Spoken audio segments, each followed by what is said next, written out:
Hey guys, tonight we begin with the brutally hot, soot-covered life of a man who quite literally forged the medieval world, the blacksmith. You've probably seen them in movies, hammering glowing iron in slow motion with sparks flying majestically through the air. But trust me, being a real medieval blacksmith was nothing like a dramatic training montage. It was dirty, exhausting, blister-inducing work. And in most cases, it absolutely sucked. So before you get comfortable, take a moment to like the video and subscribe, but only if you genuinely enjoy what I do here. And let me know in the comments where you're tuning in from and what time it is for you. It's always fascinating to see who's joining us from around the world. Now, dim the lights, maybe turn on a fan for that soft background hum, and let's ease into tonight's journey together. You were born into the noble, soot-covered lineage of medieval blacksmiths. No crowns, no land, no fancy titles.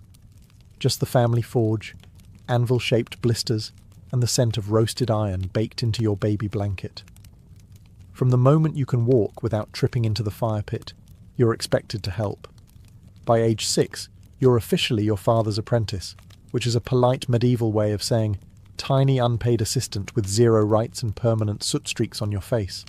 Your toys, tongs, your playground, a dirt floor next to a furnace hot enough to cook your eyebrows. While other village kids are chasing chickens and skipping stones, you're learning how not to die next to molten metal.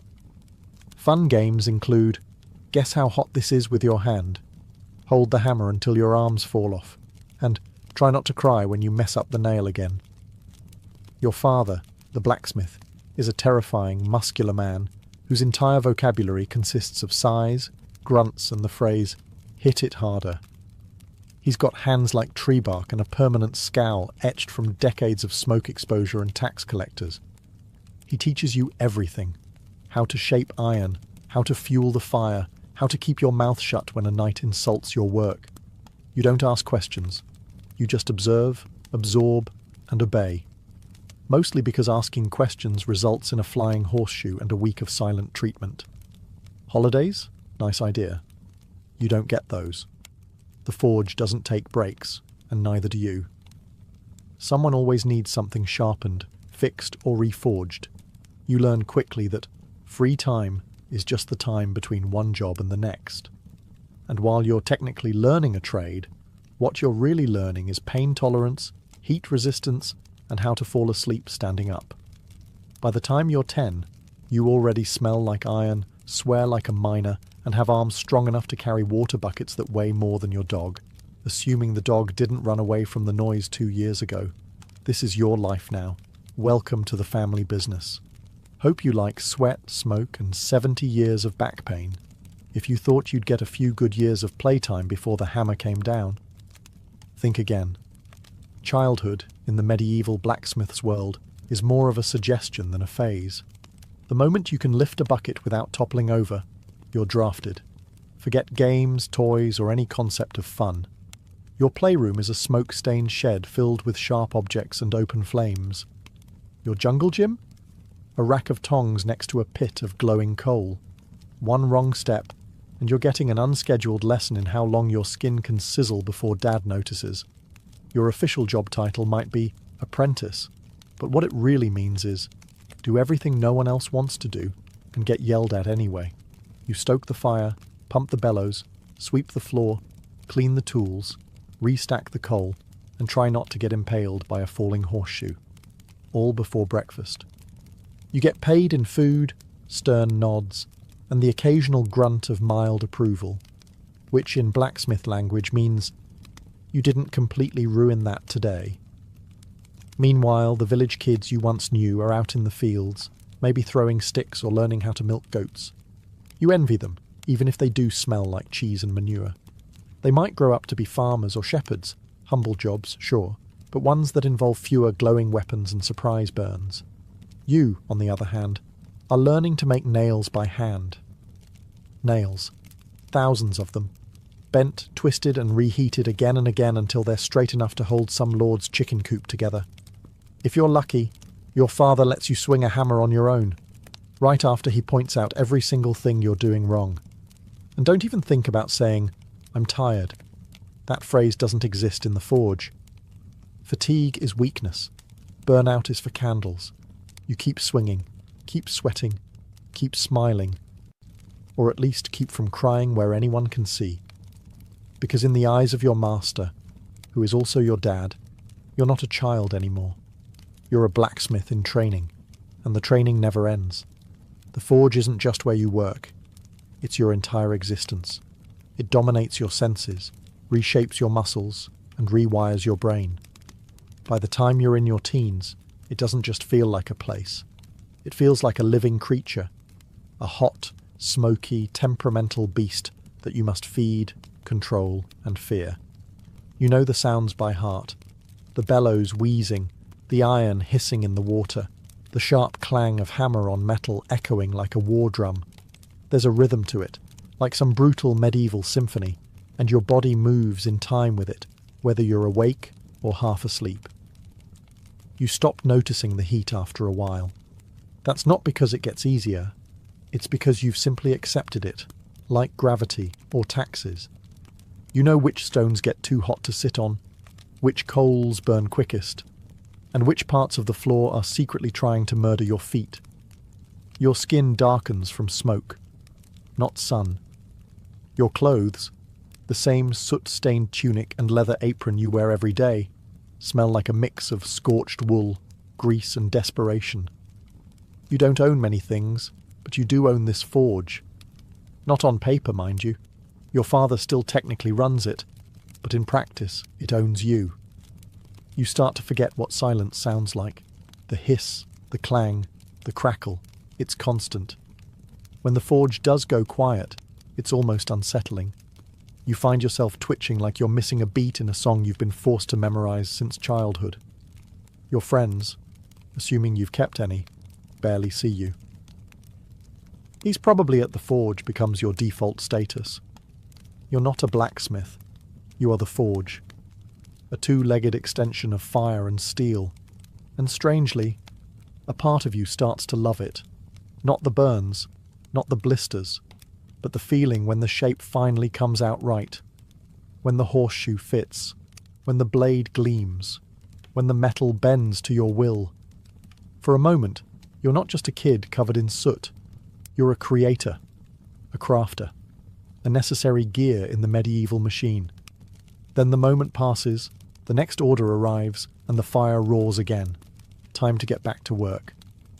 By the time your friends are just starting to grow into their teenage limbs, yours already feel like they've been through a siege. While they're getting taller and stronger, you're getting stooped, scarred and stiff. Your arms are thick, but not in a heroic knight lifting a sword way, more like teenager who's been repeatedly attacked by anvils. Your back? A tragedy, hunched from hauling metal and leaning over the forge for hours a day. Your knees? They creak when you crouch. Your shoulders pop every time you lift a hammer, which is every few seconds. So now that's just part of your personal soundtrack. And your hands? Let's talk about your hands. You used to have fingers. Now you have iron-tipped claws.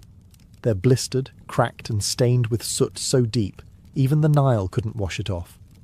Cuts are common, burns are daily, and your fingernails? Half of them are permanently blackened or missing. When someone offers you bread, you hold it with the same delicacy you'd use to cradle a hedgehog made of glass, because every knuckle already feels like it's been cursed. There's no such thing as recovery time. Pull a muscle, keep working. Twist your wrist, use the other one. The forge doesn't care that your elbow is screaming. Iron doesn't wait politely while you rest. And let's not forget sleep. You'd think with a day full of hammering and hauling, you'd pass out easily. But no. Your muscles ache so bad you can't lie still. Your ears are still ringing from 10 hours of clanging. And your arms twitch with phantom swings like you're sparring ghosts in your dreams. You ache in places you didn't know could ache. You smell like pain. Even your pain has pain. And what does your father say about this? Good. You're learning. In a strange way, you are. You're not growing despite the pain. You're growing because of it. You're being hardened like the very metal you work, shaped by heat, pressure, and repetition. But make no mistake, by the time you hit adulthood, Your body feels like it already lived 2 lives and died halfway through both. And the worst part? You're just getting started. In most jobs, smoke is a problem. In your job, it's a co-worker, and a particularly rude one. The forge isn't just hot, it's a choking chamber, and every breath you take comes seasoned with the fine aroma of coal dust, scorched metal, ash, and regret. If you can see clearly more than 6 feet ahead, congratulations. Someone forgot to light the fire. There's no chimney, just a hole in the roof that leaks more smoke in than it lets out. You try opening a window. There is no window. Just soot-black walls, your father's coughing, and the occasional gust of wind that blows everything into your eyes anyway. Your lungs? Let's just say they've entered a long-term toxic relationship with smoke. At first, it burns. Then it irritates. Then one day, it just becomes normal. Coughing fits. Part of the rhythm. Black mucus. Not ideal, but hey, at least it's consistent. You've reached the point where clean air feels suspicious. Even your voice changes. You start sounding like a 60-year-old goat farmer who drinks boiling tar. Words are scratchier, breaths are shorter, and your throat always feels like it's hosting a dust storm. But you keep working, because you have to. And it's not just the smoke from the fire. There's metal dust from grinding, oil fumes from quenching, and sometimes burnt leather, charred wood, or whatever unfortunate material just dropped into the coals. You've probably inhaled 3 different types of poison before noon. Protective gear? Please. A rag tied around your face is the best you can do, and even that gets sweaty, gross, and somehow smells worse than the smoke itself. You take it off, and suddenly it's a little harder to breathe, but at least you're not gagging on your own sweat. Long-term damage? Of course. Asthma, black lung, early death. All part of the career package. But you're not thinking long-term. You're thinking about finishing that gate hinge before your father notices how crooked it is. In the world of a medieval blacksmith, air is just another burden. You don't breathe to survive. You breathe to keep hammering. By now, you've developed an intimate relationship with your tools, mostly based on pain, necessity, and mutual disrespect. Your hammer? It's basically an extension of your arm. You've named it. You've cursed it. You've swung it so many times that your shoulder now clicks when you raise it, like a haunted maraca. But without it, you're just a sweaty guy standing in a smoke-filled hut. The hammer makes you a blacksmith, and also makes you bleed. Regularly. Then there's your tongs, clumsy, hot, and always pinching you at the exact wrong moment. You've burned your fingertips more times than you've successfully picked up anything. The iron slips. The grip fails. You yell. Your dad tells you to grip it like you mean it. You consider throwing them into the fire just to teach them a lesson. Your chisel? It used to be sharp. Now it's mostly a suggestion of a blade, because you've used it to shape, split, scrape, and occasionally pry open stuck doors when your neighbours lock brakes. Files, awls, punch tools, rivet sets. Your tool bench looks like a medieval torture rack. And honestly, it kind of is. You've been jabbed, crushed, pinched, sliced, and impaled by every item you own. Your fingers have memory now. They flinch at the mere sight of a new tool. Your apron. It's meant to protect you, and it sort of does. If by protect you mean catch hot metal shards and hold them close to your body like a smouldering hug. It's more scorched than stitched, and the leather stiffens like a corpse every winter. And yet, despite all this, you care for these tools like they're family. You sharpen them, oil them, line them up each night, because if one breaks, you're done. You can't work, you can't earn, you can't eat. No tool, no income. So yes, your tools are your life. But don't be fooled. They've also declared war on your fingers, spine, and sanity. Every day they whisper, "We help you survive, but we'll also slowly destroy you." And you say, "Yeah, that sounds about right. Now pass the hammer." You don't wear a crown, carry a sword, or lead armies, but without you, the village stops functioning by Tuesday. You're the blacksmith, and everyone needs you all the time, for everything. You're the medieval equivalent of customer service, tech support, and roadside assistance rolled into one soot-covered figure who smells like smoke and shame. The knight needs a new sword? You make it. The farmer breaks a plough? You fix it. A monk's bell cracks, a baker's oven door jams, a shepherd's gate latch won't close. Guess who gets called? That's right, you. Every single time. And they all act like you've just been waiting for their problem. They show up unannounced, mid-swing, covered in mud and entitlement. I know you're busy, they say, but could you just... The phrase that haunts you. But here's the best part. You never get thanked. They assume it's your duty, that you were born to serve. If their hoe works, their door closes, or their shield holds, they nod and walk away like you were the lucky one. As if you should be honoured to repair their rusty bucket at sunset for half a loaf of stale bread. Payment? Often inconsistent. Sometimes in coin, sometimes in goods, sometimes in promises they forget by next market day. One man paid you with a dead chicken good for soup. It wasn't. You're also the go-to fixer for problems that don't belong to you. Bent hinges from someone sitting on a gate. You fix it. Broken dagger from a drunk fight. You fix it. Mysterious piece of iron no one can identify, but absolutely must be fixed.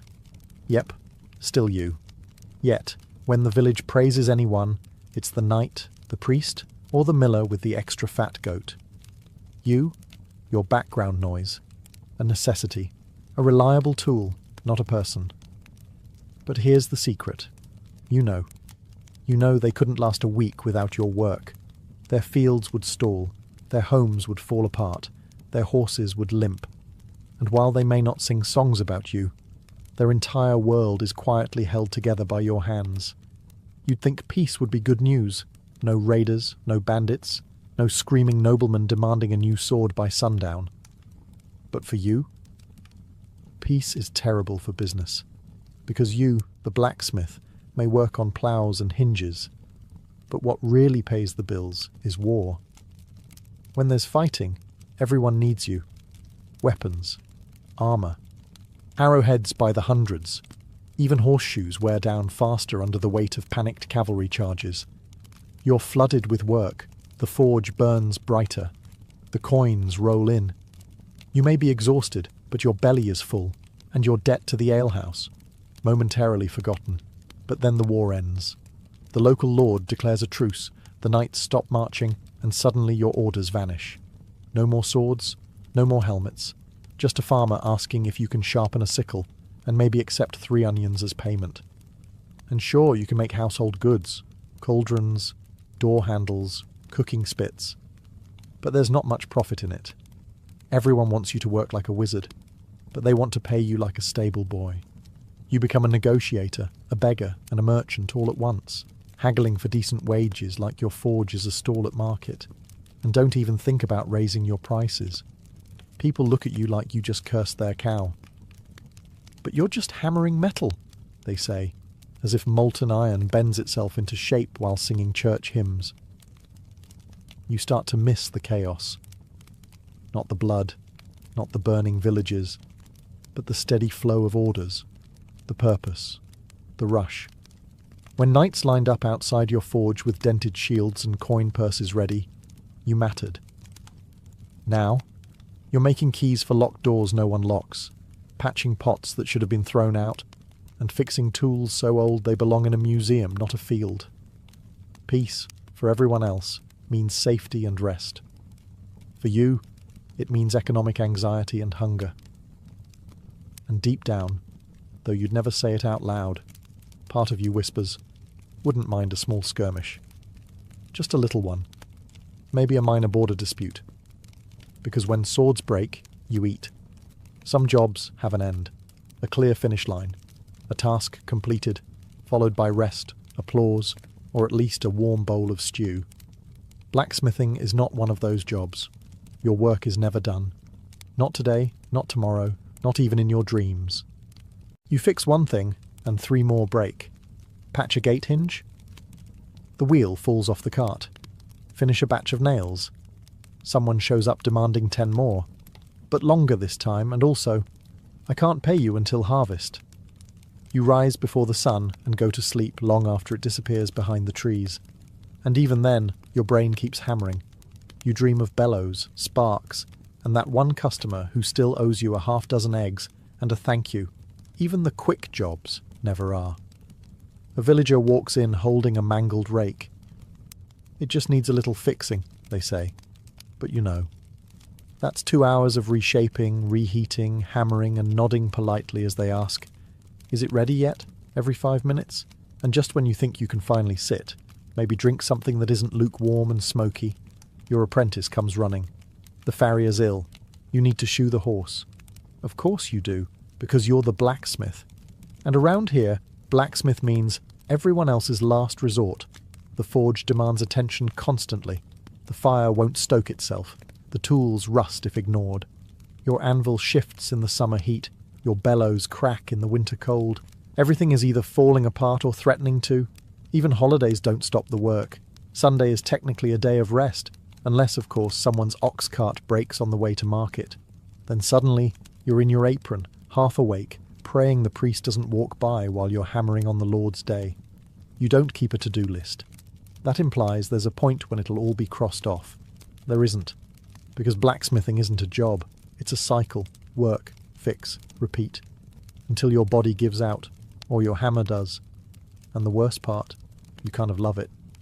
You'd think that pounding hot iron all day would earn you at least 2 things, a good meal and a solid night's sleep. Wrong. In the life of a medieval blacksmith, food and rest aren't guaranteed. They're luxuries, like clean water or polite customers. Let's talk food first. You work from sunup to sundown, burning calories like a runaway horse. And what do you get? A piece of coarse bread, a bowl of cold pottage that might contain yesterday's turnip, and maybe, a bit of salted pork if it's a special day, which it isn't. You eat standing up, one hand still clutching tongs, the other shielding your food from the forge's ash. Meals are rushed. Conversations are grunts. And if someone knocks on the door mid-bite because their latch is stuck, guess what? That stew's going cold. You don't eat to enjoy. You eat to survive. Fuel in, hammer out. Now let's talk sleep, or the cruel parody of it. When you finally crawl into bed, your hands are throbbing, your back feels like it lost a bar fight, and your ears are still ringing from a full day of iron symphonies. Your bed? A straw-stuffed sack that's either too lumpy, too flat, or full of mysterious crawling things. Your blanket? A scorched wool sheet that smells faintly of forge smoke, old ale, and regret. And just as your eyes are closing, your brain remembers that order you forgot to finish, or that hinge that cracked weird, or the payment you still haven't received for that wagon wheel 3 weeks ago. Sleep becomes a negotiation. You lie awake, tossing, turning, calculating how long you can delay repairs without someone banging on your door at dawn. And don't forget the midnight surprises. Someone's horse throws a shoe, a storm rips a door off its hinges, or a noble's sword urgently needs sharpening before a hunt. Because obviously, you don't need rest. You learn to survive on scraps and snatches, stolen bites, half-naps, and sheer stubbornness. Because in your world, productivity comes before nourishment, deadlines before dozing. Food and sleep aren't breaks from the job. They're intermissions between hammer swings. You'll eat when you can, sleep when you're allowed, and hope the fire doesn't go out while you're dreaming. There was a time when your hands were soft. Once. Long ago. Maybe as a child.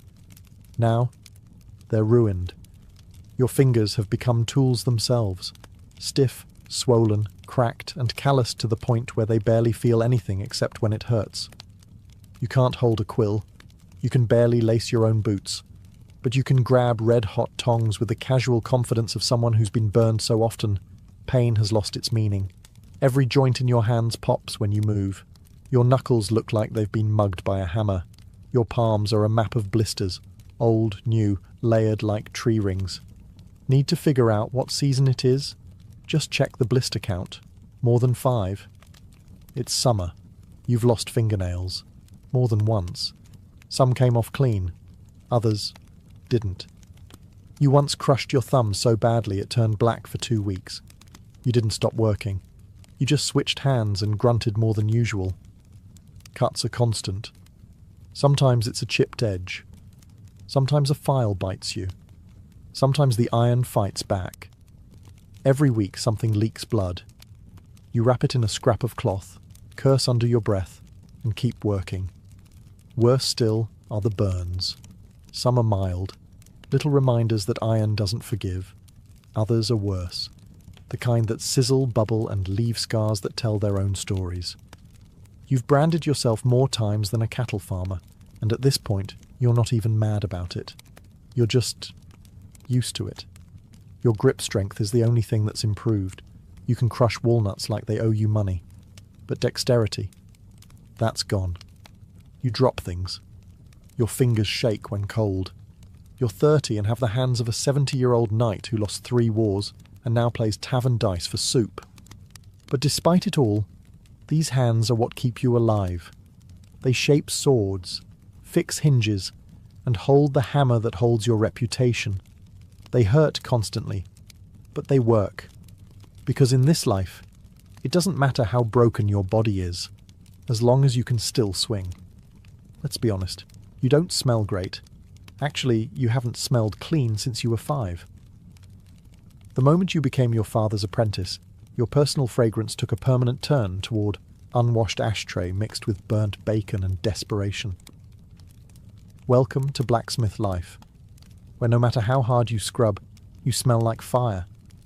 Forever. The forge burns all day, and so do you. The smoke seeps into your clothes, your hair, your skin.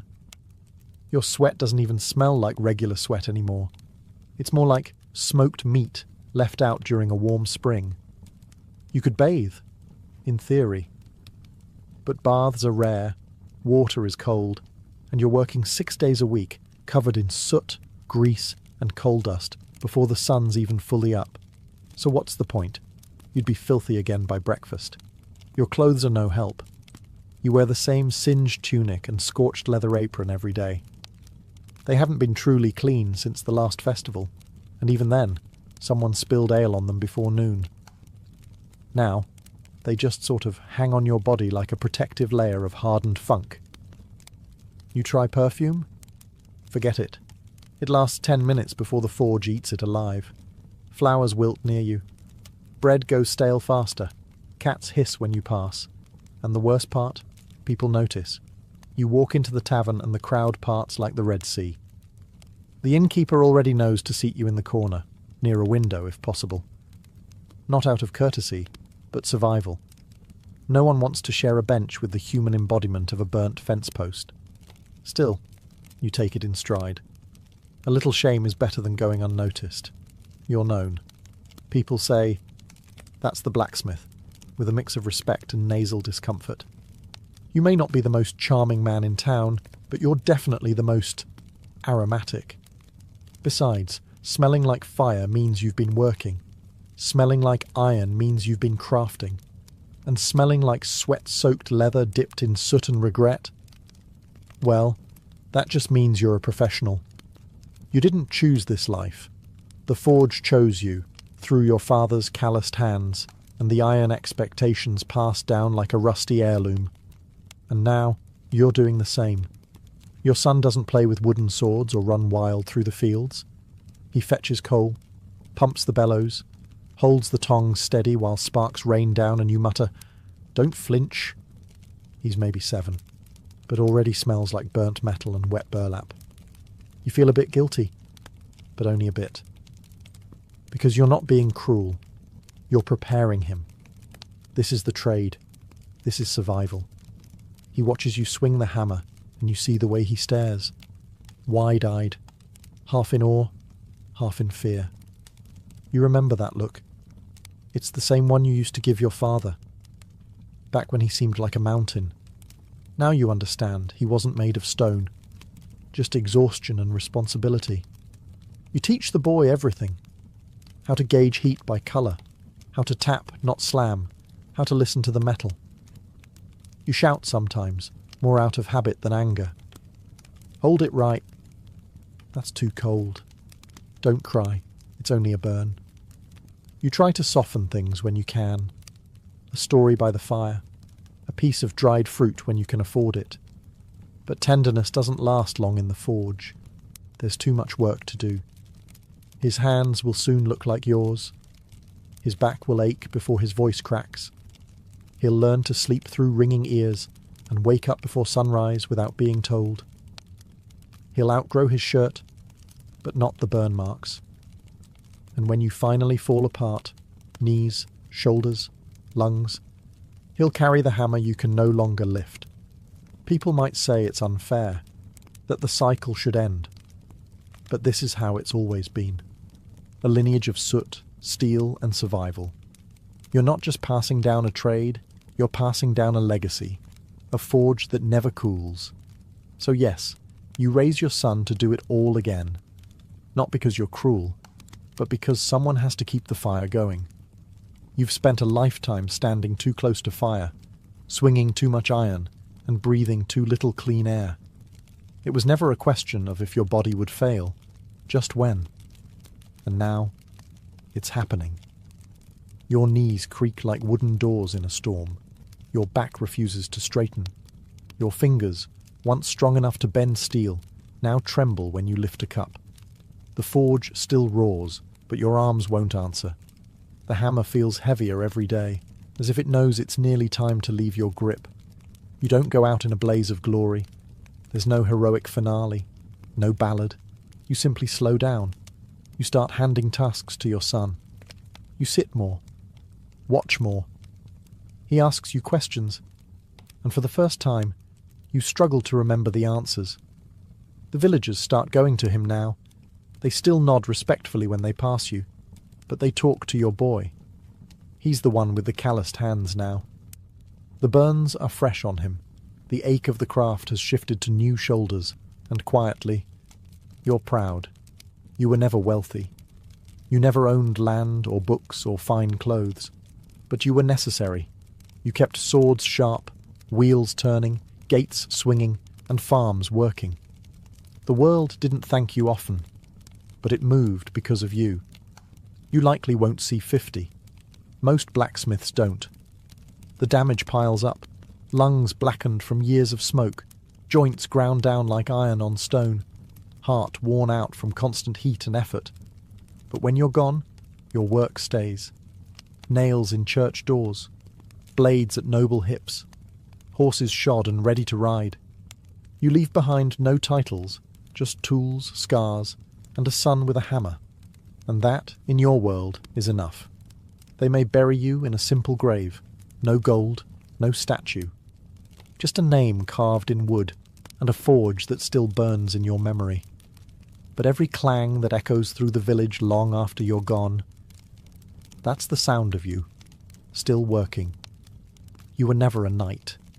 You didn't ride into battle with banners flying or wear polished armour that caught the sunlight. But you made that armour.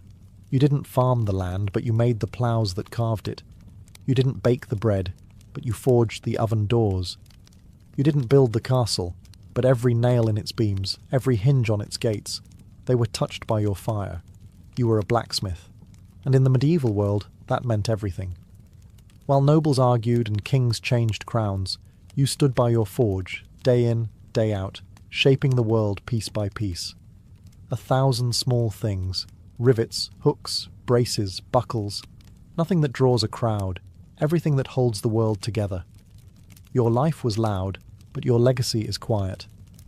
No one wrote songs about your hammer, no bard praised your tongs, but every working wheel, every unbroken sword, every barn door that swings instead of falling, that was you.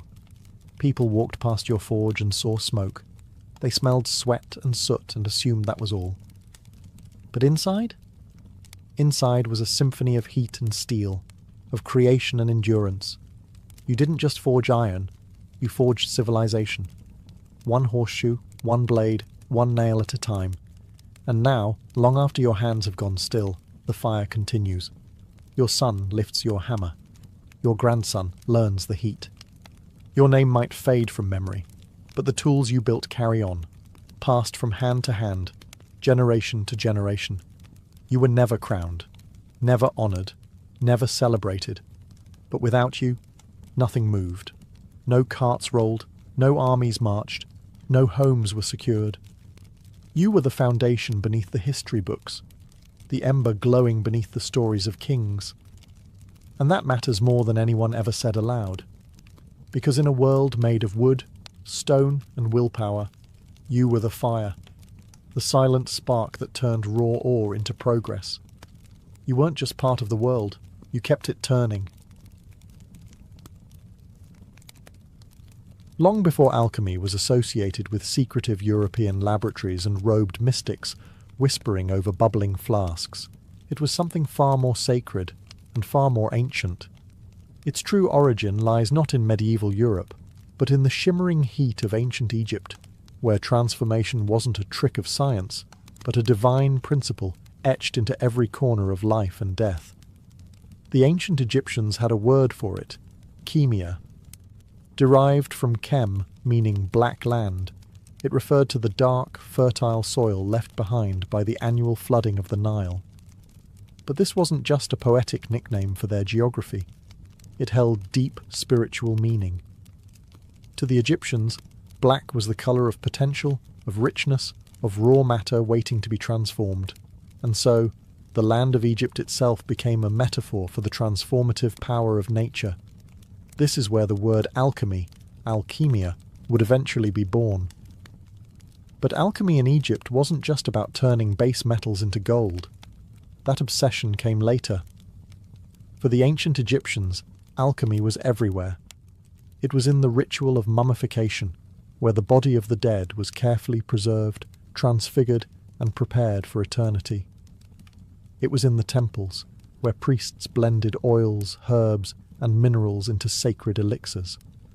It was in the stars, in the soil, in the very act of cooking bread and brewing beer. Transformation, they believed, was the language of the gods. In fact, Egyptian alchemy was never purely physical, it was spiritual at its core. To change something outwardly, you first had to understand it inwardly. This idea would echo through the centuries in alchemical texts from all cultures. Some legends say that these early Egyptian alchemists were guided by a divine figure, Thoth, the ibis-headed god of wisdom, magic, and the moon.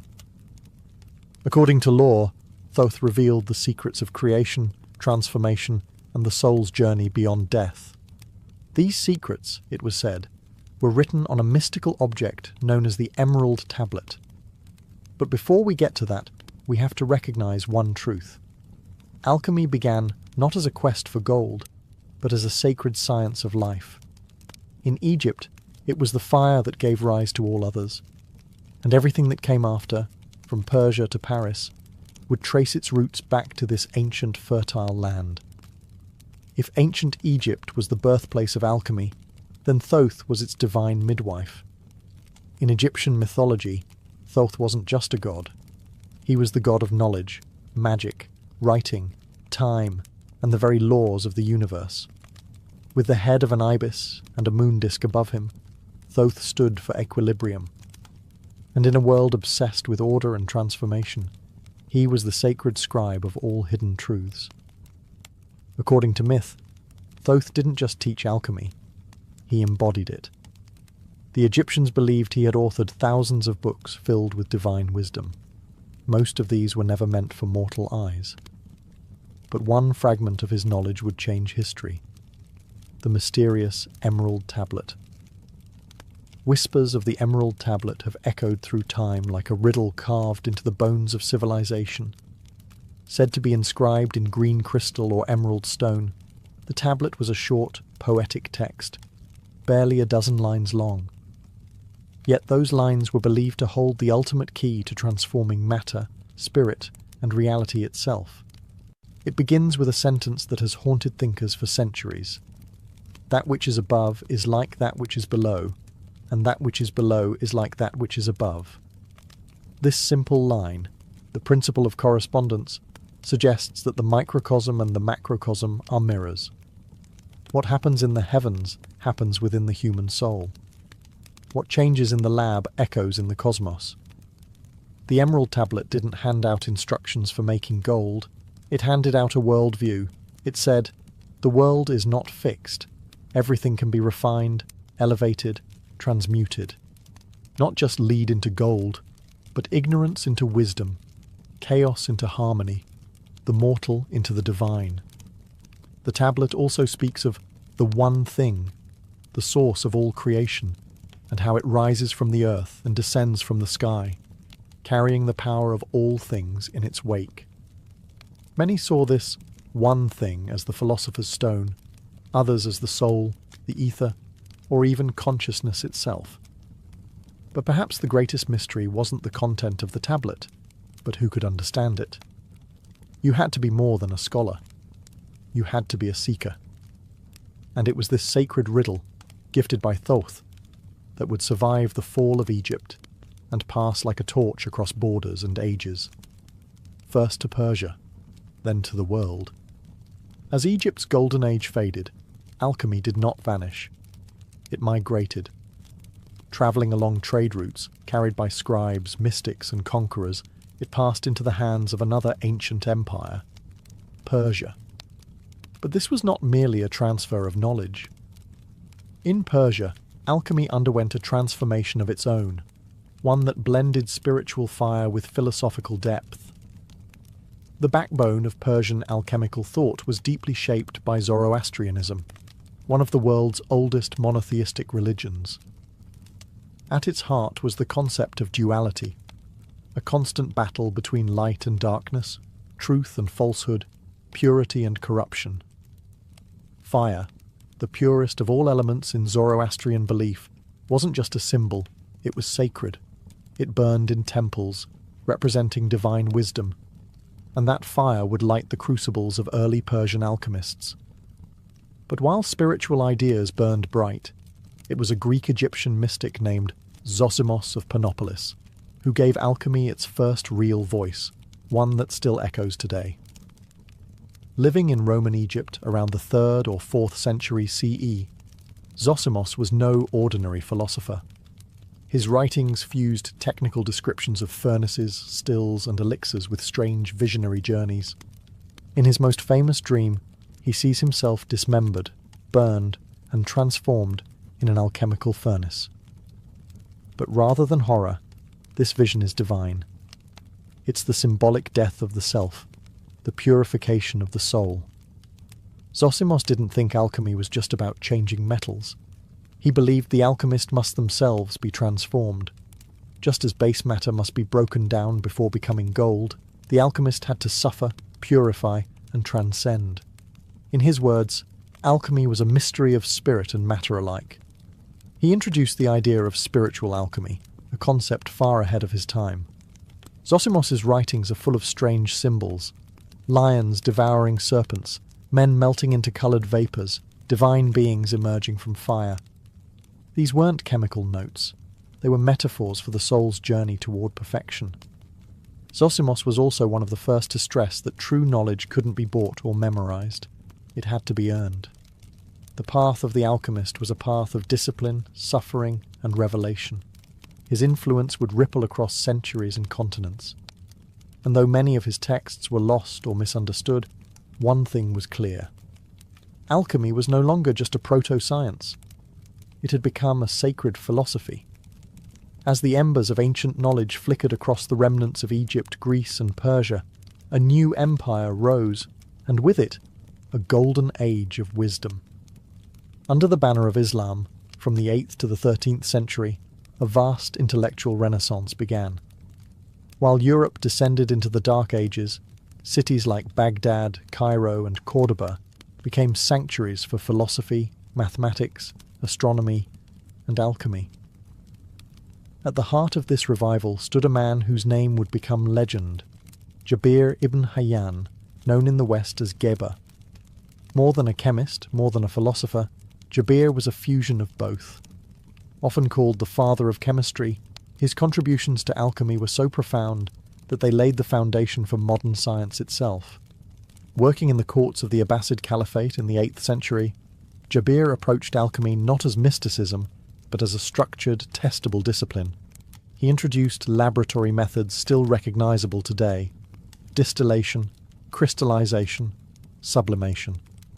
He invented new instruments, refined acids, and wrote over 100 texts, blending philosophy with chemical experimentation. But he didn't abandon the spiritual roots of the craft. Far from it.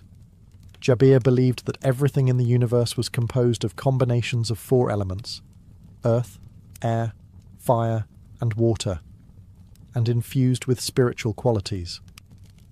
His system added a complex blend of numerology, astrology, and symbolism. In his view, every transformation in the material world mirrored a deeper transformation in the soul. Jabir also introduced the idea of balance, or mizan, as the key to alchemy. Just as the body must be balanced to remain healthy, so must metals be balanced to attain perfection. Gold was not simply a metal, it was matter in perfect equilibrium, and if balance could be achieved through careful processes, then even the basest metal could be elevated. His influence didn't stay within Islamic borders. Over time, Jabir's texts were translated into Latin and circulated throughout medieval Europe, igniting a wave of Western alchemists who would build upon his teachings, often without even realizing they were standing on the shoulders of a Persian genius. Through Jabir ibn Hayyan, alchemy took its most decisive step forward. It was no longer just sacred symbolism. It was a method, a system, a science. And yet, it remained what it had always been: a map to transformation, both material and divine. As the Islamic world preserved and expanded the knowledge of the ancients, Europe remained cloaked in superstition and spiritual rigidity. But knowledge has a way of travelling, especially when it's too powerful to be contained. Slowly, piece by piece, alchemy made its way westward, smuggled through language, ink, and conquest. The bridge between East and West was built in places like Alexandria, once home to the Great Library, and later Toledo and Córdoba in Islamic Spain, or Al-Andalus. Here, Christian, Jewish, and Muslim scholars worked side by side in rare moments of intellectual harmony. Translators toiled over Arabic manuscripts, decoding the works of Jabir, Zosimos, and Aristotle, breathing forgotten ideas back into Europe. By the 12th century, Europe was starving for knowledge. The rediscovery of these ancient texts, especially on alchemy, was nothing short of a cultural detonation. But what arrived wasn't the practical science of chemistry alone. It was alchemy in its fullest form, a fusion of spirit, matter, and meaning. Monasteries began hiding strange manuscripts behind sacred scripture. Monks experimented with metals not just to purify them, but to purify themselves. And in hidden chambers and candlelit studies, European minds began to obsess over one idea: transmutation.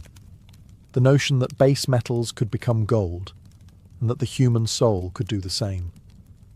One of the most influential texts to reach Europe was the Turba Philosophorum, or Assembly of the Philosophers, a mysterious dialogue among ancient sages discussing the secrets of nature. Then came the Picatrix, a massive Arabic grimoire filled with astrological and alchemical symbolism. These works didn't just pass on recipes, they carried worldviews, and those worldviews planted seeds in curious minds. The Latin translations of these texts circulated quietly, often disguised as religious or philosophical treatises to avoid accusations of heresy. After all, alchemy posed a threat. It challenged the fixed order of things. If lead could become gold, could a peasant become noble? Could man become divine? The church watched with suspicion, but alchemy's allure was too strong. It offered a hidden path to perfection, outside of dogma, outside of authority. By the late Middle Ages, Europe had taken the torch. The flame that once burned in Egypt, Persia, and Baghdad now flickered in castles, monasteries, and secret societies. Alchemy had crossed the threshold, and it was about to evolve again. By the late Middle Ages, alchemy in Europe had transformed into something almost mythic. It was no longer just an intellectual pursuit, it was a holy quest. And at the heart of that quest lay one object, one idea, one obsession: the philosopher's stone. The stone wasn't just a chemical substance, it was a mystery wrapped in allegory, hidden in symbols and cloaked in riddles. Said to have the power to transmute base metals into gold and grant immortality through the elusive elixir of life, the philosopher's stone became the most sought-after artifact in Western esoteric tradition. But to those who truly understood alchemy, the stone was not physical, it was spiritual. In alchemical manuscripts it went by many names: lapis philosophorum, the red stone, the powder of projection. Some claimed it was a literal red crystalline substance. Others insisted it was a metaphor for spiritual awakening. But all agreed, it was the key to ultimate transformation. Alchemists believed the universe itself was a living organism constantly striving toward perfection. Metals, too, were alive, growing slowly in the womb of the earth. Lead was simply immature gold, and just as nature evolved toward balance, man could evolve as well. The philosopher's stone was the accelerant of that evolution. European alchemists like Albertus Magnus, Roger Bacon, and later Paracelsus devoted their lives to understanding the processes of nature in pursuit of this ultimate truth. They built furnaces, studied astrology, collected rare minerals, and wrote cryptic texts filled with serpents, suns, dragons, and kings, all metaphors for the stages of inner and outer transformation. The stone's creation was said to follow a path called the magnum opus, or great work. It began with nigredo, the blackening, symbolic of death, decay, and the breaking down of ego. Then came albedo, the whitening, purification. Then citrinitas, the yellowing, illumination.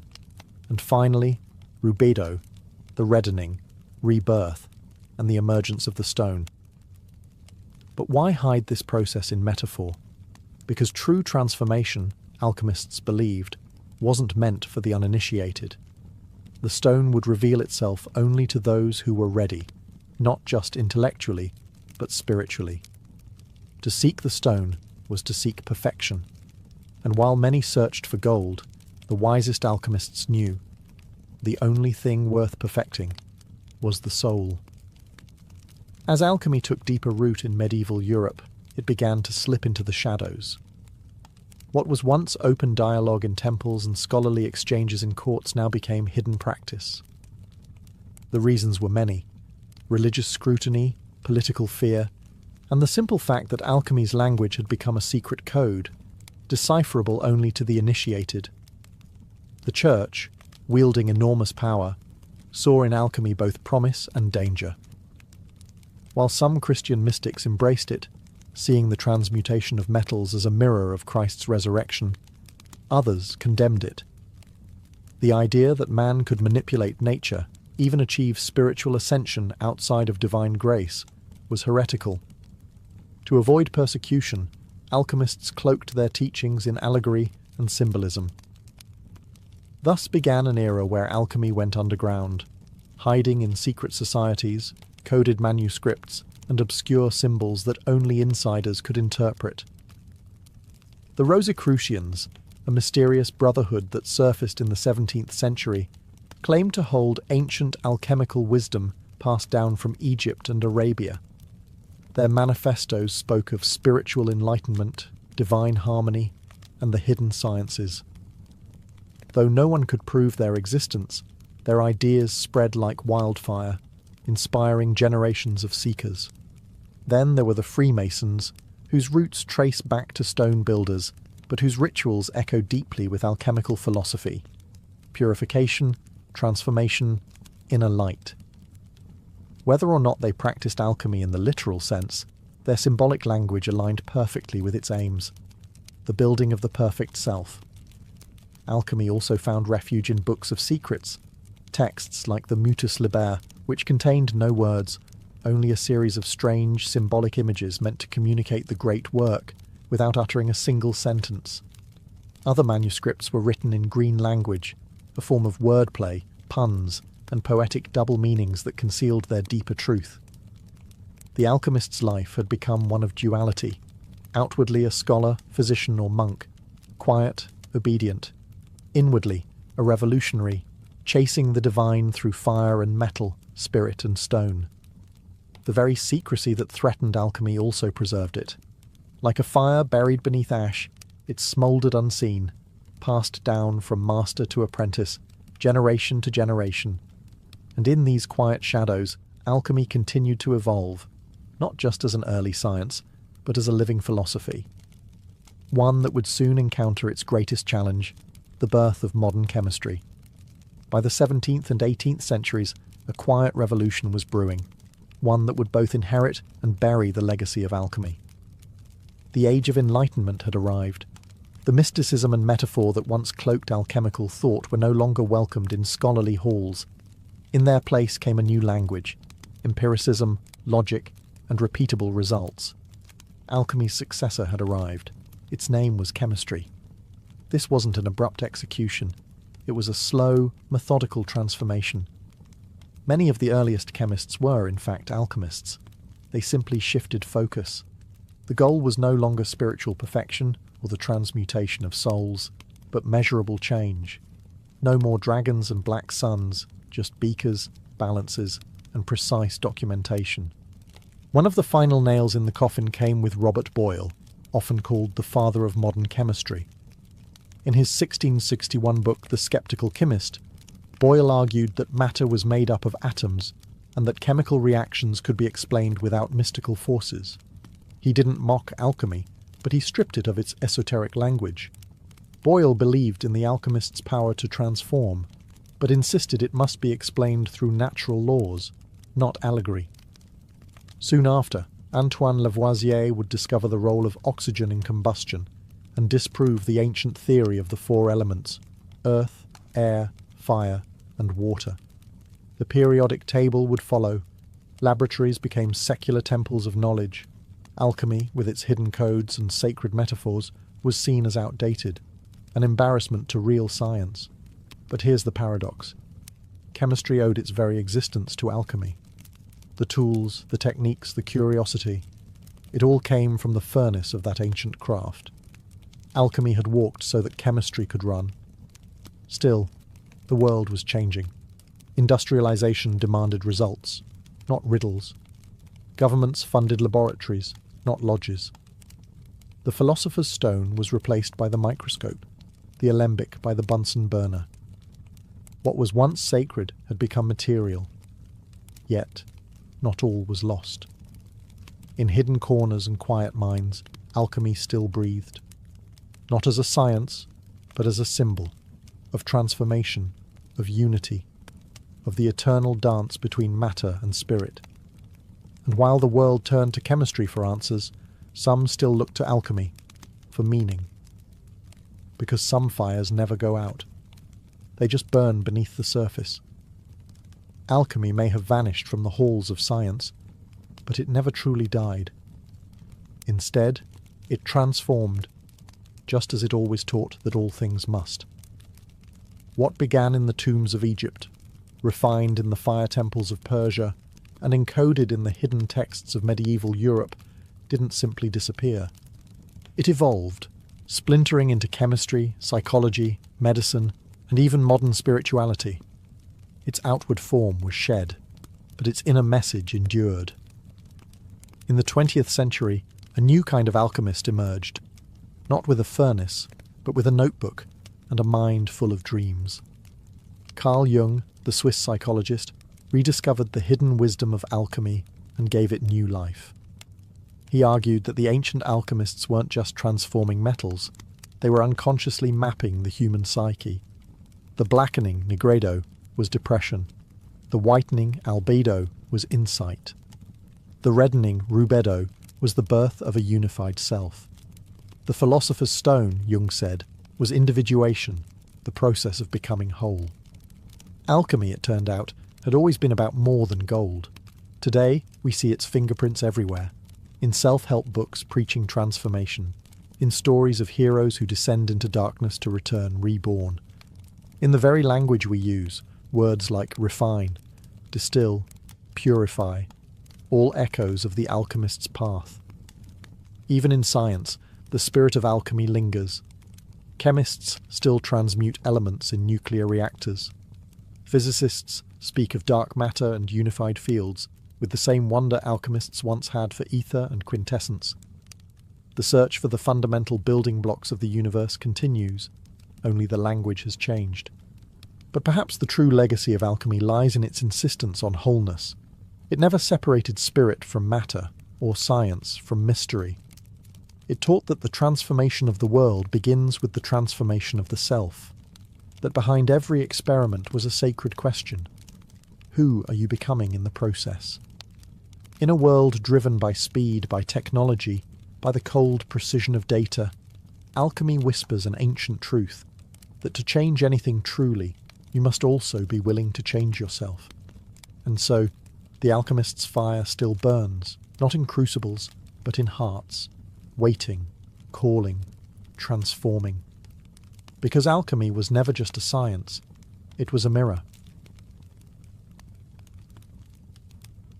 At first glance, Cappadocia seems like a surreal painting, its surface dotted with towering stone chimneys and rippling ridges carved by wind and time. Tourists marvel at the strange beauty above, but what most never realize is that the real wonder lies beneath their feet. Deep under this Turkish landscape is a forgotten world, a labyrinth of subterranean cities stretching for miles.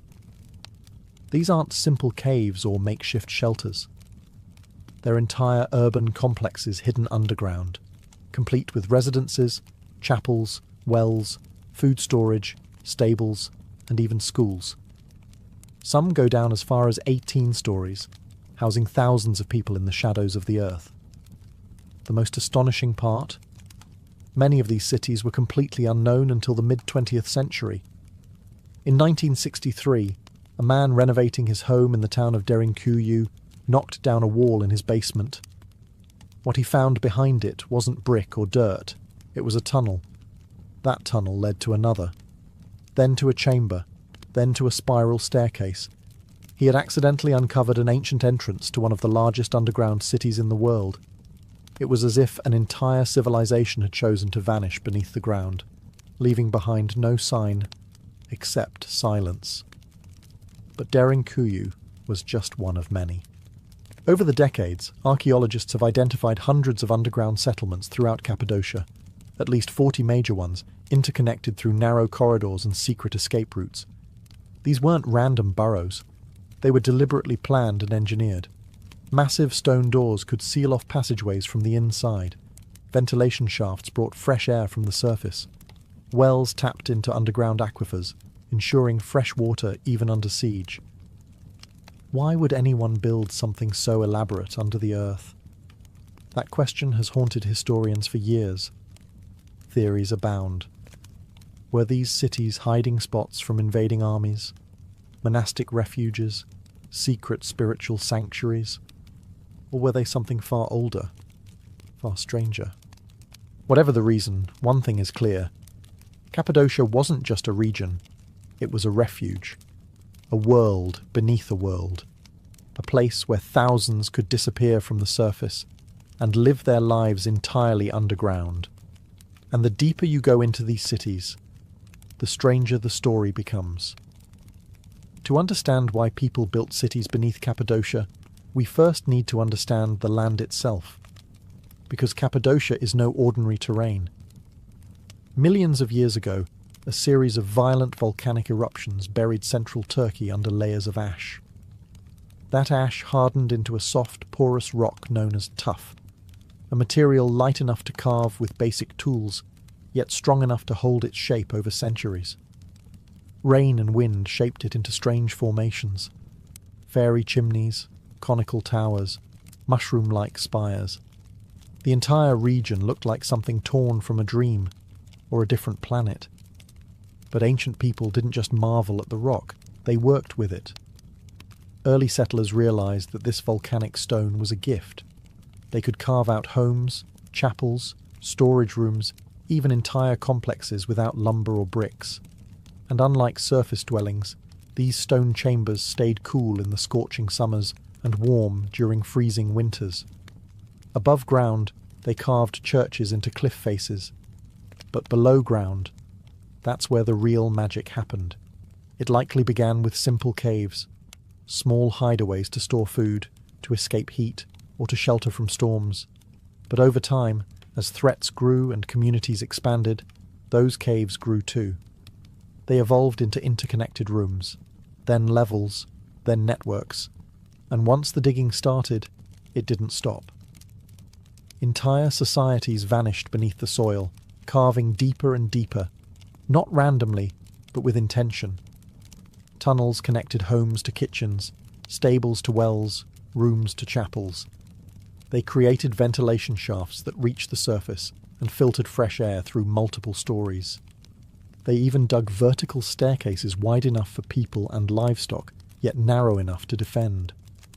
What's truly incredible is how ancient these structures may be. While many underground cities were expanded during the Byzantine era, some archaeologists believe that the original levels, especially in places like Derinkuyu and Kaymaklı, could date back to the Hittite Empire, or even earlier, around 2000 BCE. This land invited transformation, and the people of Cappadocia responded by shaping it, not with machines but with patience, vision, and survival in mind. The earth wasn't just a foundation, it was a shelter, a fortress, a second sky, only inverted and filled with secrets. But what exactly were they hiding from? That's the question we explore next. Beneath the quiet town of Derinkuyu lies something extraordinary. A city, not above the earth, but deep beneath it. A city that no one even knew existed until 1963, when a man doing simple renovations in his home knocked down a wall and found a dark tunnel stretching beyond sight. That tunnel led to chambers. The chambers led to corridors. Staircases spiraled downward into the rock, leading from room to room, level to level, until eventually explorers found themselves standing 18 stories beneath the surface. They had uncovered Derinkuyu, the largest and deepest underground city ever found in Cappadocia, and possibly the world. What archaeologists found was staggering. This wasn't a temporary hideout or an emergency shelter. Derinkuyu was a living city, carved entirely out of volcanic stone. It had homes, churches, communal kitchens, wine and oil presses, storage rooms, schools, and even a baptismal chamber. It could house an estimated 20,000 people, along with their livestock and food supplies. It was engineered with remarkable precision. Massive rolling stone doors, shaped like millstones, could be pushed to seal off tunnels in case of attack. These weren't simple blocks. They were perfectly fitted, movable from the inside, and nearly impossible to force open from the outside. Ventilation shafts snaked upward through the rock, delivering fresh air to the deepest levels. Wells accessed underground aquifers to provide water without surfacing. There was even a mission school, complete with study rooms, suggesting that this city wasn't just about survival. It was about continuity, teaching, worship, community. But here's what makes Derinkuyu so mysterious. We don't really know who first built it, or why. Some believe it was expanded by early Christians fleeing Roman or Arab persecution. Others argue the foundations are far older, perhaps dating back to the Phrygians, or even the Hittites, thousands of years before Christ. Why go to such extraordinary lengths to disappear underground? Was it to escape invaders, as many believe? Or was the threat not human at all? Derinkuyu holds no inscriptions, no names, no definitive timeline. Just rooms, tunnels, and questions. And even today, much of it remains unexplored. Because the deeper you go, the less it feels like a city, and the more it feels like something else. To build downward is far more complex than building up. There's no sunlight, no scaffolding, no wide-open skies, just solid stone and shadow. And yet, the architects of Cappadocia's underground cities didn't just dig. They designed with remarkable intelligence and precision, creating spaces that could support thousands of lives for months, maybe even years at a time. These cities weren't chaotic tunnels burrowed in panic. They were carefully planned systems, layered like an onion, each level with a distinct purpose. Living quarters were closer to the surface, allowing quicker access to the outside when danger passed. Deeper levels housed kitchens, workshops, food storage, and livestock pens, strategically placed to reduce the risk of contamination or fire spreading through the city.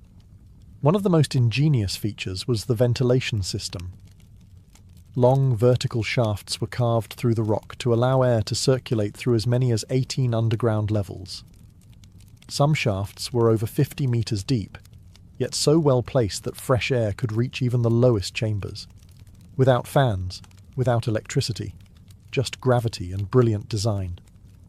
Water was another key to survival. The cities were built around natural aquifers. Wells could be accessed from within, ensuring that even in a siege, residents wouldn't need to emerge for water. In some cities, the well shafts were sealed off from the surface entirely to prevent poisoning by attackers. There were communication tunnels too, some leading to smaller satellite chambers, others connecting to nearby underground cities. In times of danger, messages or people could be moved through the earth itself. And the defense mechanisms were both simple and effective. Narrow corridors that forced invaders to approach single file. Trap doors that could be dropped. Hidden escape routes leading into valleys or riverbeds. Most famously, the rolling stone doors. Massive, round slabs that could be rolled into place to seal off a passage in seconds. From the outside, they looked like part of the wall. From the inside, they were a last line of defense. Every decision, every design, pointed to one truth. These cities were built for survival, not for days, not for weeks, but for long-term habitation under extreme threat. Which raises the question, what kind of danger required this level of preparation? And was it ever truly gone? For centuries, scholars have asked the same haunting question. Who were the people of Cappadocia hiding from? What kind of threat drove entire populations to dig into the earth, not just for shelter, but to live? The most common theory points to invaders. Central Anatolia was a crossroads of empires. From the Assyrians to the Persians, from the Romans to the Byzantines, the region was constantly under threat. Later, Arab raids during the early Islamic period would push Christian communities to seek refuge underground. Derinkuyu and Kaymaklı may have become sanctuaries during these waves of violence, allowing people to disappear into the rock and wait for danger to pass. But there's a problem. The depth, complexity, and sheer scale of these underground cities suggest they weren't built in a rush. This wasn't a desperate act, it was a long-term plan, requiring generations of digging, engineering, and refinement. Some of the deepest chambers appear to predate Christianity entirely. So who built the first layers? Some historians trace the earliest tunnels back to the Hittite Empire, nearly 4,000 years ago. Others suggest the Phrygians may have expanded them. But beyond these educated guesses, the record grows silent. There are no inscriptions, no carvings, no direct evidence telling us who first vanished beneath the surface, or what they were running from. That's where the theories begin. Some believe these cities were built not to escape other people, but something else. Natural disasters, solar events, even ancient warfare that may have scarred the skies and poisoned the land. More fringe theories go deeper, suggesting that the cities were built to hide from beings, not of this world. The kind of beings spoken of in myths across cultures, sky gods, watchers, destroyers. The idea is tempting. If you look at the level of secrecy, the air shafts disguised from view, the escape routes, the stone doors. It almost feels like the builders were trying to disappear completely, as if whatever they feared didn't just attack, it hunted. While these ideas remain speculative, they reflect a central mystery. No matter how many layers archaeologists uncover, the core question remains unanswered. Who were they hiding from? And did it work? Because sometimes the deeper you dig, the darker the truth becomes.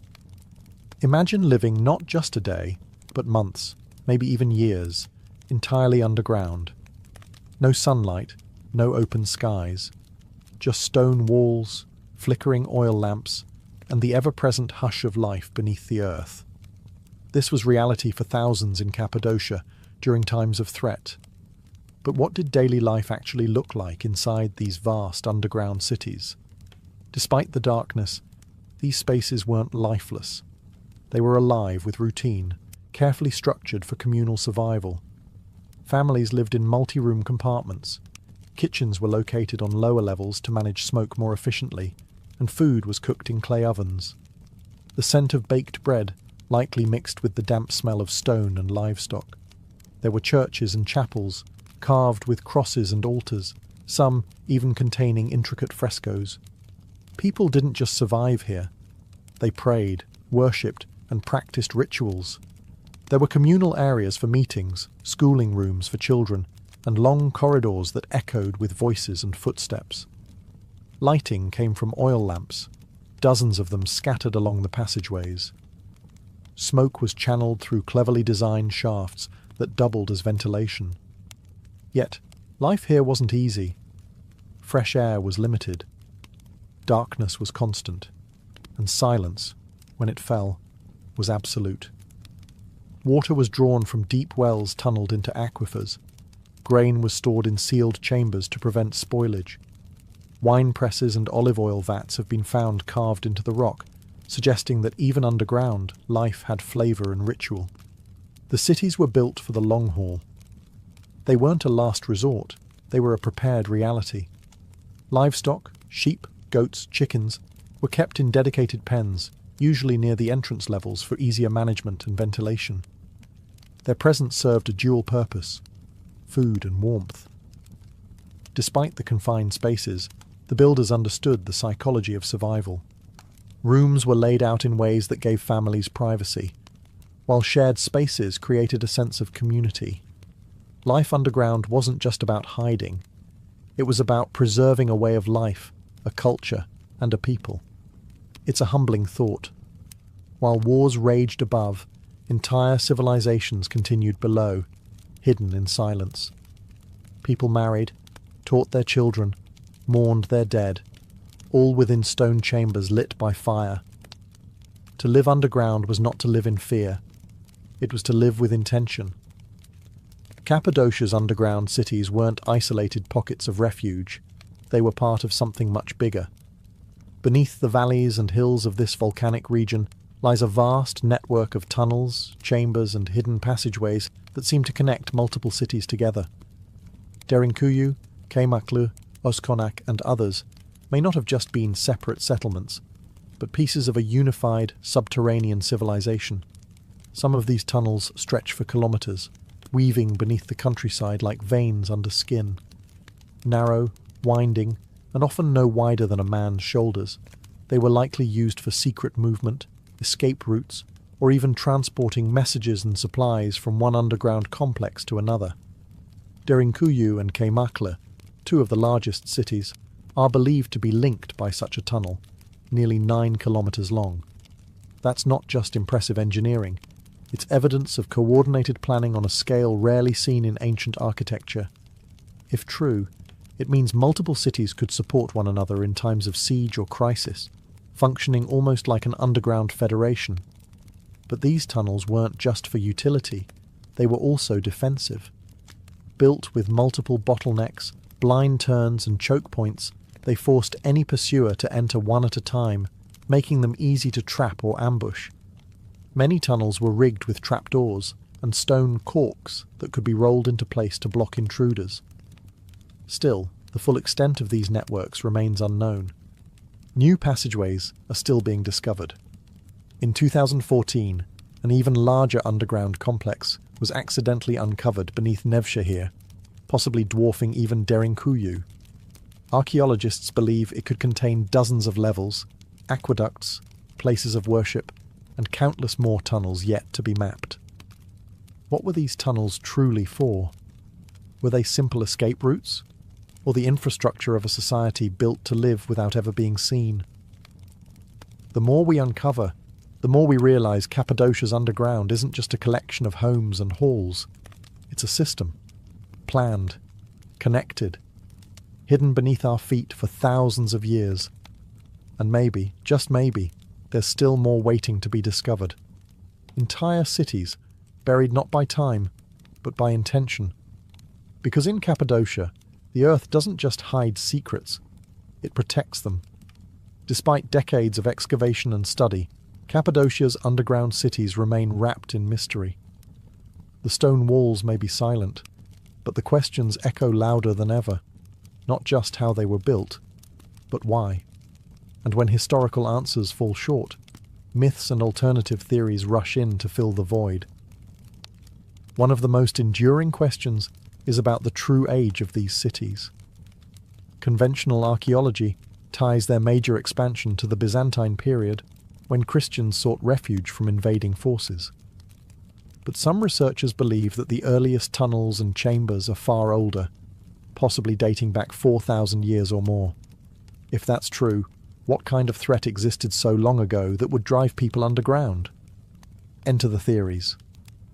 Some suggest these subterranean cities were emergency shelters from natural cataclysms, massive floods, solar flares, volcanic winters, or ancient climatic disasters. The layout of the cities, self-sufficient, hidden, and sealed, could be interpreted as long-term survival bunkers, prepared for environmental collapse. Others look to cosmic explanations. Ancient astronaut theorists argue that early civilizations may have built these cities to hide from entities they described as gods, beings who descended from the sky and ruled with fearsome power. Could the underground cities have been a shield from something not of this earth? One local legend speaks of giants that once roamed the surface, driving people below. Others tell of fire from the heavens and enemies that came with burning eyes. To the modern ear, these may sound like metaphors, or memories distorted by centuries of oral tradition. But they hint at something terrifying enough to push entire cultures into the rock. There are also theories tied to the symbolism of the earth itself. In some ancient traditions, descending into the ground represents a journey into the underworld, a metaphorical death and rebirth. Were these cities spiritual sanctuaries, places of ritual transformation? Or were they never abandoned, but forgotten on purpose? The truth is, no single theory explains it all. The scale, the age, the precision, it doesn't fully fit into our existing historical framework. And maybe that's the most unsettling part. Because sometimes what lies hidden isn't just history. It's the edge of something we were never meant to understand. Today, visitors to Cappadocia walk through dreamlike landscapes, over valleys carved by wind, past fairy chimneys glowing orange in the evening sun. Hot air balloons drift quietly overhead, but beneath their feet, the ground is hollow. Beneath the beauty lies a world carved in darkness, one still holding its breath after thousands of years. The underground cities are now open to tourists. Visitors descend narrow stairwells, pass through low-arched tunnels, and stand in rooms where people once lived in silence, waiting for danger to pass. And yet, only a fraction has been uncovered. Some chambers remain sealed, some tunnels collapse into shadow, some doorways lead nowhere, or so it seems. These aren't just ruins. They're testaments. Proof that people will do whatever it takes to survive, to protect their children, to preserve their beliefs, to vanish when the world turns hostile. And in that act of vanishing, they left behind a kind of message, not written in language, but in stone. We don't know their names, we don't know their stories, but we know this. They were planners, engineers, visionaries.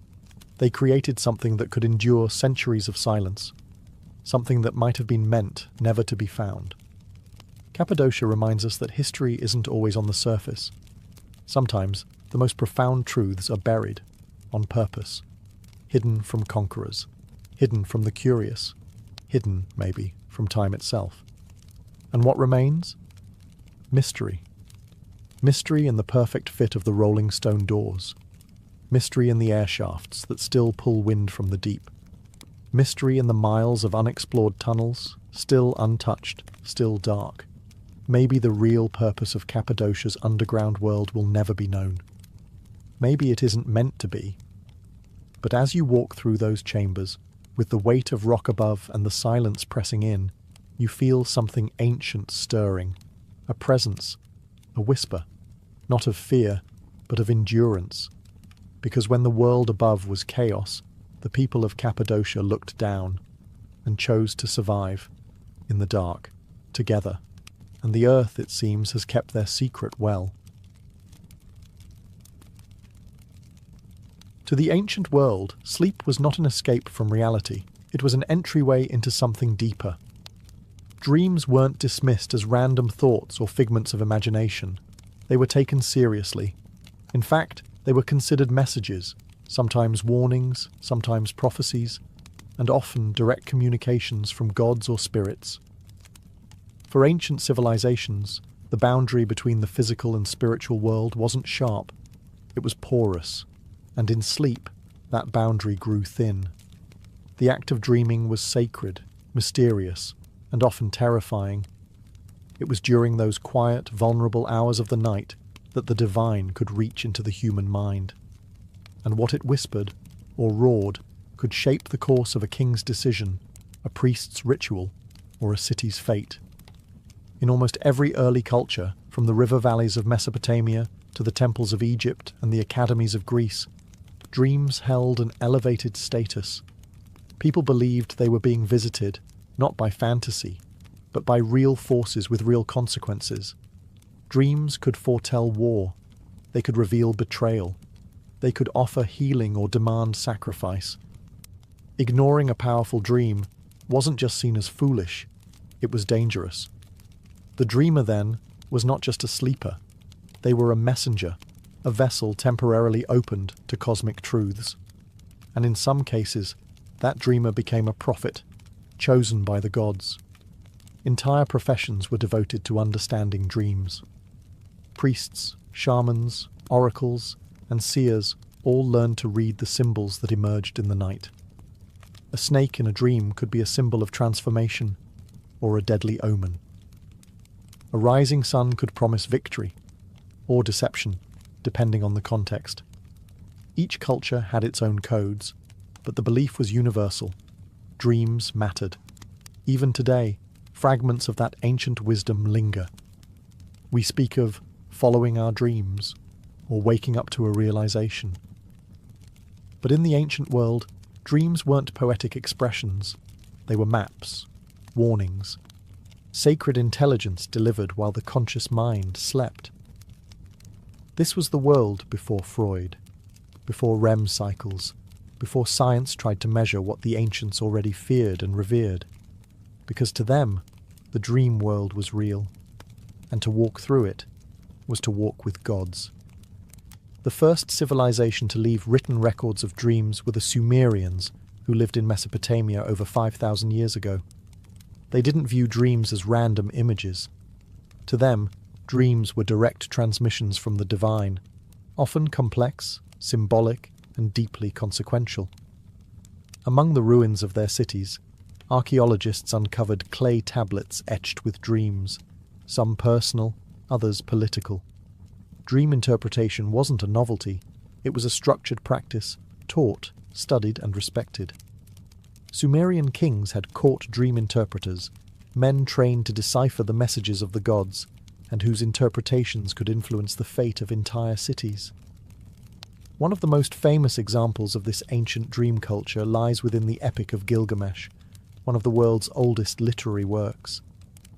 In it, both Gilgamesh and his companion Enkidu experience vivid, symbolic dreams. Before embarking on their dangerous journey to slay the monster Humbaba, Gilgamesh dreams of celestial battles and collapsing mountains, visions his mother and priests interpret as divine warnings and veiled prophecies. These dreams weren't ignored. They were consulted as sacred guidance.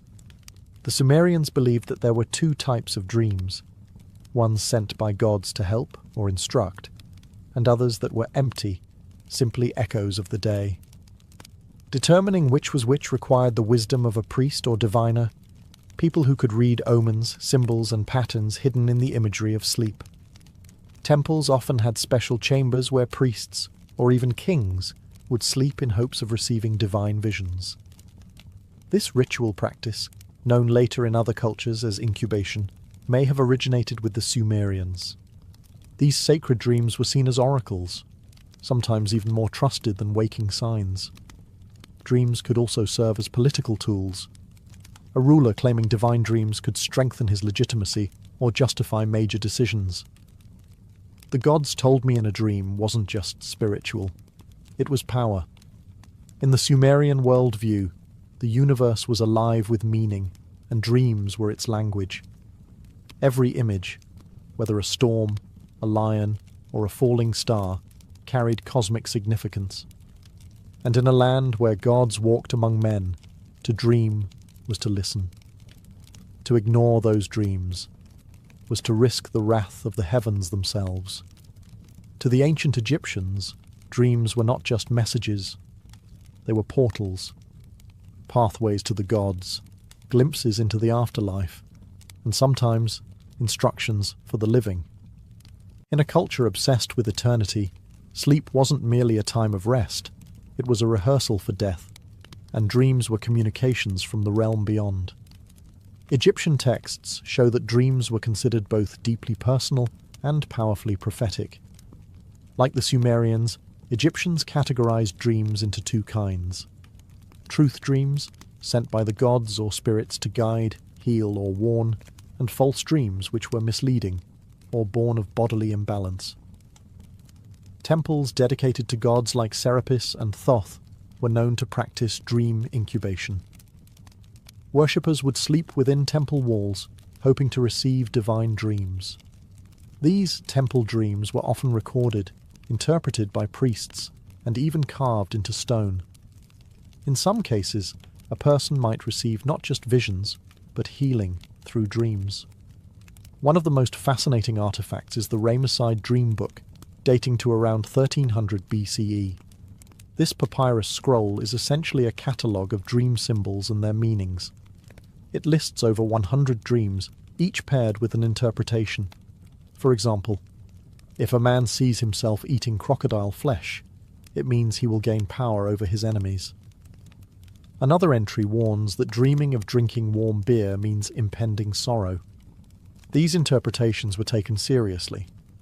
Pharaohs, generals, and priests all sought the counsel of dream interpreters, who acted as intermediaries between the dreamer and the divine. Egyptian mythology also linked dreams to the ka, the soul. During sleep, the ka was believed to leave the body and travel to other realms. What it saw there returned as dreams. Sometimes these were visions of loved ones long dead, or encounters with gods bearing messages. Occasionally, dreams were considered visits from malevolent spirits, and protective spells were recited to keep such forces at bay. Even in tomb inscriptions, dreams appear.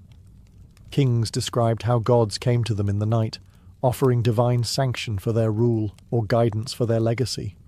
In the land of pyramids and gods, dreams weren't illusions, they were revelations, and to dream was to step briefly into the eternal.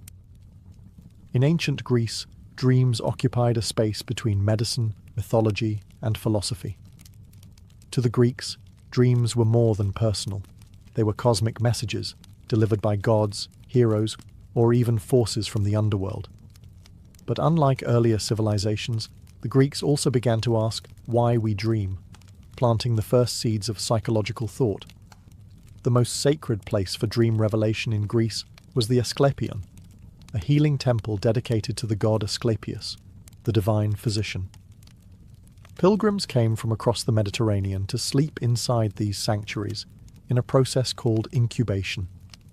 Before sleeping, they would bathe, fast, pray, and sometimes offer sacrifices, all to prepare their bodies and souls to receive healing dreams. In these dreams, it was said that Asclepius himself would appear, diagnosing their illness or prescribing a cure. sometimes even performing dream surgery. Temple priests, called therapeutai, interpreted the dreams and applied treatments based on what the gods revealed. This blend of medicine and mysticism was highly respected, and it worked, or at least seemed to. The walls of Asclepions were covered in inscriptions thanking the gods for miraculous recoveries. But dreams in Greece were not only for healing, they were political and prophetic too. In Homer's epics, dreams come directly from Zeus. In the Iliad, the god sends a deceptive dream to Agamemnon to influence battle strategy. In the Odyssey, Penelope speaks of two gates of dreams, one of horn, from which true dreams emerge, and one of ivory, from which come lies. Dream interpretation became a respected craft. Philosophers like Aristotle and Heraclitus pondered the nature of dreams, wondering whether they came from divine origins or simply the stirrings of the soul. Meanwhile, Artemidorus of Daldis, a 2nd century dream interpreter, wrote the Oneirocritica, a 5-book manual on how to decode dreams based on profession, gender, status, and symbolism. His work was referenced for centuries. The Greeks believed that during sleep, the soul loosened its grip on the body, floating in a liminal state where it could glimpse deeper truths. Whether sent by gods or born from inner reflection, dreams were never meaningless. To the Greeks, to dream was not just to see visions. It was to momentarily touch the divine mind. In the ancient world, dreams weren't just reflections of the mind. They were often believed to be prophecies. Many civilizations saw the dream state as a space where time unravelled, allowing the future to bleed into the present. To dream was sometimes to witness fate before it arrived, and that knowledge carried both great power and deep responsibility. Across Sumer, Egypt, and Greece, history is filled with rulers, generals, and prophets who acted based on their dreams. One wrong interpretation could cost a kingdom. One correct reading could change the course of history. In Mesopotamia, dreams of celestial omens, falling stars, dark suns, or blood-red rivers were seen as signs of coming war or disaster. Priests kept detailed records of these dreams, looking for patterns that might predict the fate of empires. These records weren't just stored, they were consulted during times of crisis. The Egyptians also viewed dreams as divine warnings. Pharaoh Thutmose IV famously claimed his reign was foretold in a dream, one in which the Sphinx spoke to him, promising kingship if he cleared the desert sand from its body. Whether fact or political storytelling, that dream secured his legitimacy in the eyes of the people. In the Greek world, prophetic dreams played out on the battlefield and in political chambers.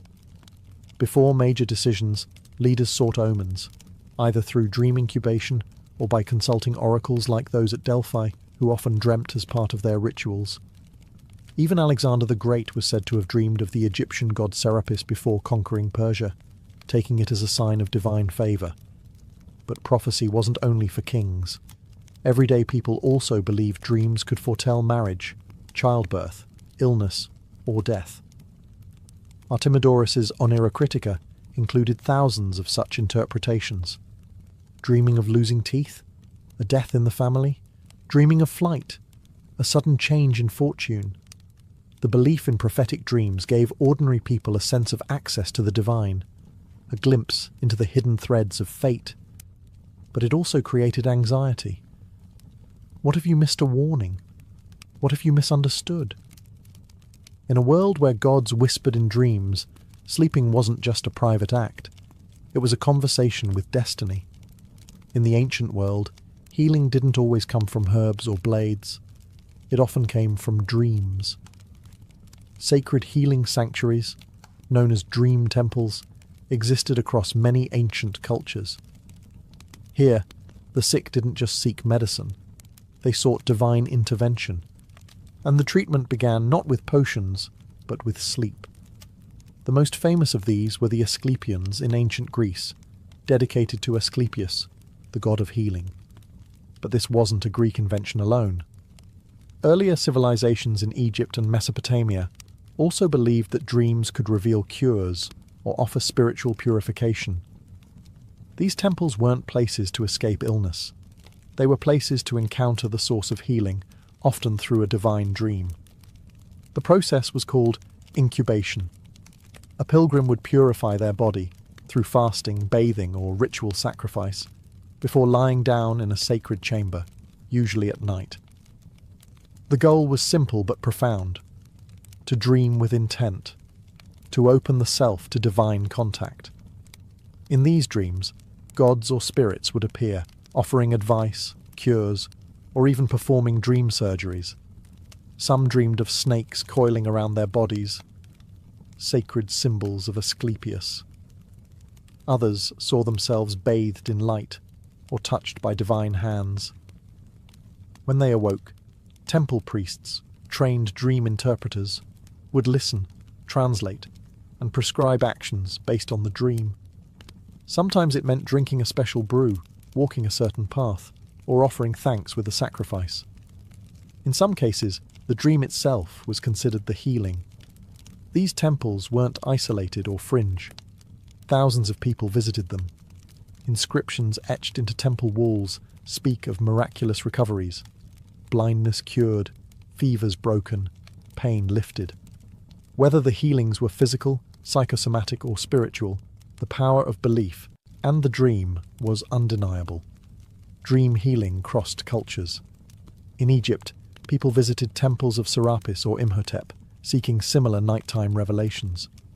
In Mesopotamia, temples to Gula, the goddess of medicine, offered spaces for dream divination and ritual sleep. What united all these practices was a shared belief.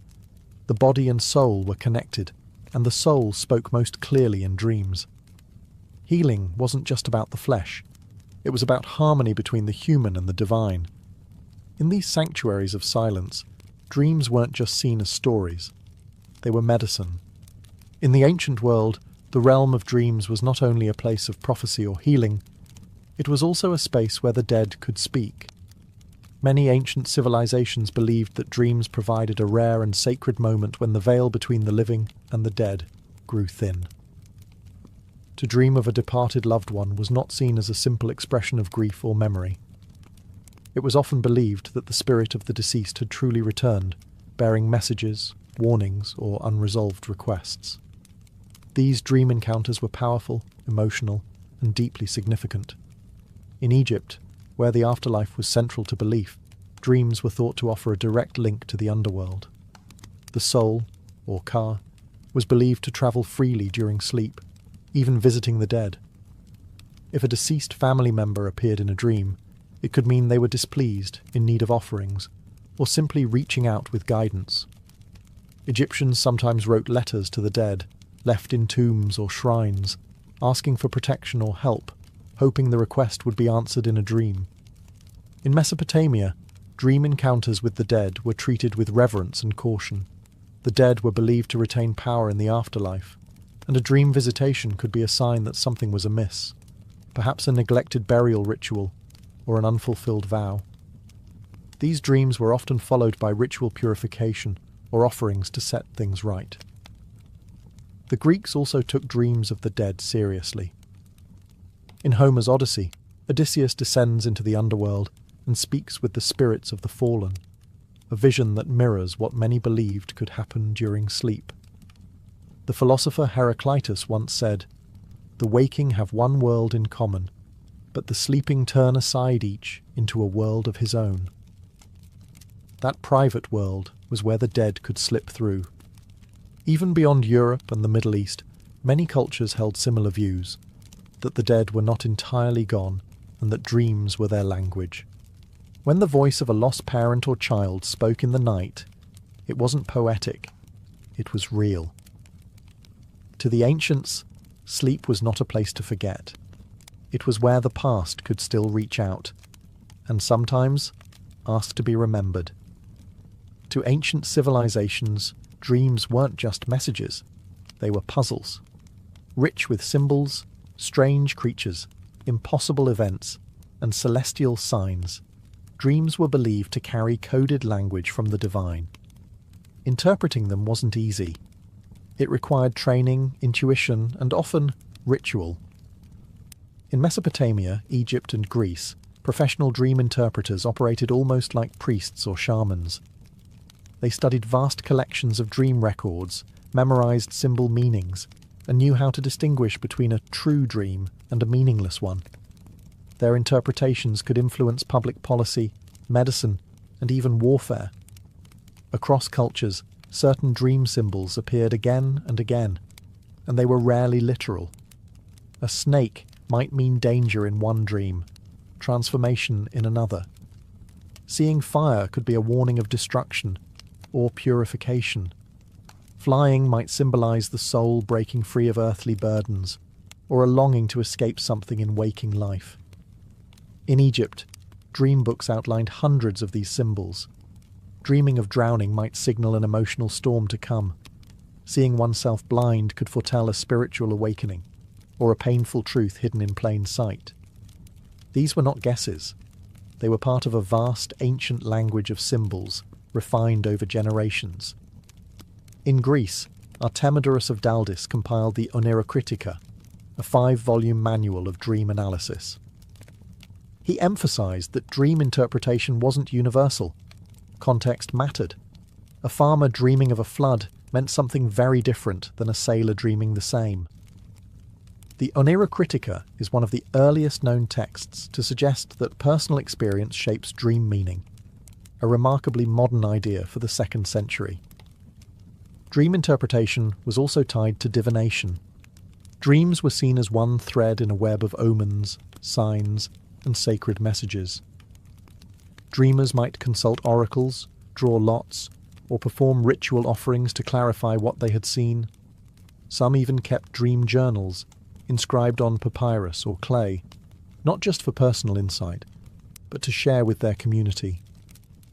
For ancient people, symbols weren't just subconscious images.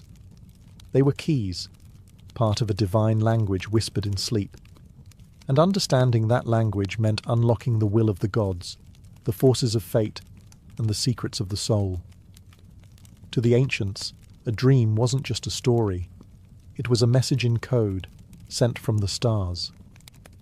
Today, we often treat dreams as fleeting fragments, strange images quickly forgotten after we wake, or at best, material for therapists and artists. But to the ancients, dreams were far more than mental noise. They were sacred, structured, and respected. They offered guidance, healing, connection with the dead, and glimpses of the divine.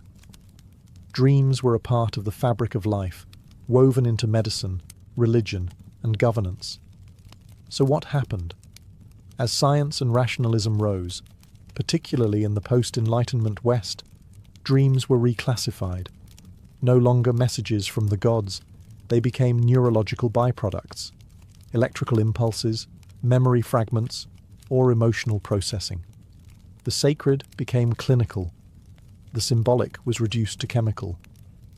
But even now, in moments of grief, change, or deep intuition, dreams still matter. We still search them for meaning. A dream of a lost loved one can bring closure.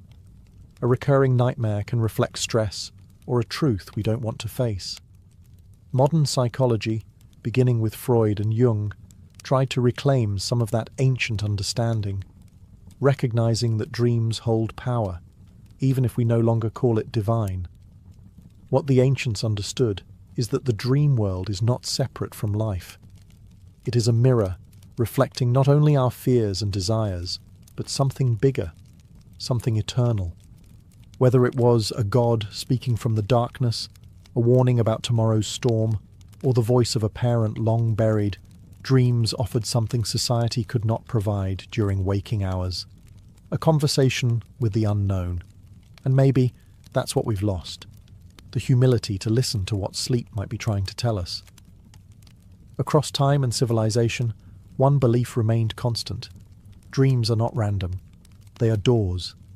And the question isn't whether they're real, it's whether we're willing to walk through them.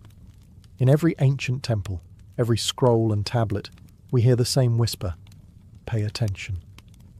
Close your eyes, not to forget the world, but to understand it. Because in the silence of night, when the noise of the world fades, we might just hear what the Sumerians Egyptians and Greeks already knew. That dreams are not echoes of the mind. They are the language of the soul,